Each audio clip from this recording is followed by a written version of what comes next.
እንደ ባዳ መገናኘት እና እንደ ባዳ እያስመሰሉ መቀጠል። ዌኑአን ለዚህ ውጤት ብቻ ነው ተመልሰሽ የመጣሽው? ሰላም እንዴት ናችሁ? ሰላም ሰላም እንዴት ናችሁ? ዛሬ እኔ ግብዣ ነው። ኑ እንጠጣ። ምሽቱን ሞቅ እናድርገው እንጂ።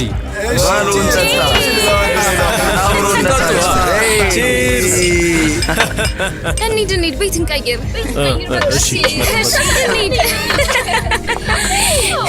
ኑ እንጂ እንሂድ እስኪ። ምንድን ነው? ና እንጂ። እኔ አልሄድም፣ እናንተ ሂዱ።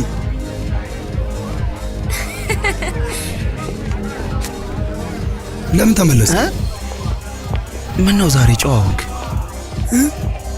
እኔ ሁሌም ጨዋ ሰው ነኝ። ስማ፣ እውነቱን ንገረኝ ካልከኝ ባንተ ቀናብሃለሁ። የምር በጣም የሚገርም ችሎታ አለ። ግን ደግሞ አንተ ምንም ስራ የማይሰራ ባለ ድርሻ አካል ለመሆን ወሰንክ።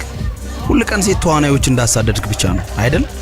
ልምድ ያለው ግን ደግሞ ለምንም የማይጠቅም ሰው አድርጊ ነው ማስብ። ቆይ እንደሱ አትበል። አሁን እንደሱ አትናገር እሺ? ሁሌ ምንን ስታሞግስ ከኔ የሆነ እርዳታ ፈልጋል ማለት ነው አይደል? ልክ ነኝ አይደል? ተናገር። ገንዘብ አበድረኝ። የእውነት ገንዘብ ትፈልጋለህ? የምሬን ነው። እኔ የለኝም ምንም ገንዘብ አይደል? አስበው፣ አሁን ላይ የድርጅቱ ጥናት ክፍል ባጎቴ እጅ ነው። እናም ሁሉም ሂሳቦች ደግሞ በሁለተኛው አጎቴ እጅ ላይ ነው። እኔ እንደ ማናጀርነቴ ስለሱ ምንም ኃላፊነት በእጄ ላይ የለም። ለእኔ አልፋን ፕሮጀክት ጨረታ ማሸነፍና መያዝ ለዚህ ነው በጣም አስፈላጊ ነው። ለመመለስ ብቸኛው እድሌ ነው። ግን ምንም በጀት የለኝም።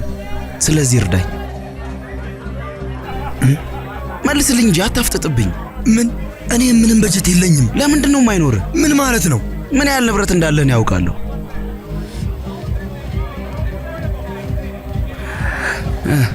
እንደዚህ እናድርግ። አንተ አሁን ላይ በዚህ ጉዳይ ከረዳኸኝ ቀጣይ ዓመት የድርጅትን ይዦንግ በጀት እኛ እንሸፍነዋለን። ጥሩ ነው አይደል? እንደዛ ከሆነማ ሙሉ ድጋፍ መስጠት አለብኝ። ሁሌም በቼዝ ጨዋታ አንተ የምታሸንፍበትን መንገድ አስባለሁ። ከዛ ግን አወቁ በብልሃት ላይ ብልሃት መሆኑ። በእንደዛ አይነት ዘዴ አንተን ማሸነፍ ከባድ ነው። ልጠይቅ የሚፈልገው ጉዳይ አለ። ምን? በተቀናቃኝ ድርጅት ዌኑአንን የአለቃ ረዳት አድርጋ አስገባት። ምን አይነት እንቅስቃሴ ነው ይሄ? ዌኑያን የዣን ረዳት ናት?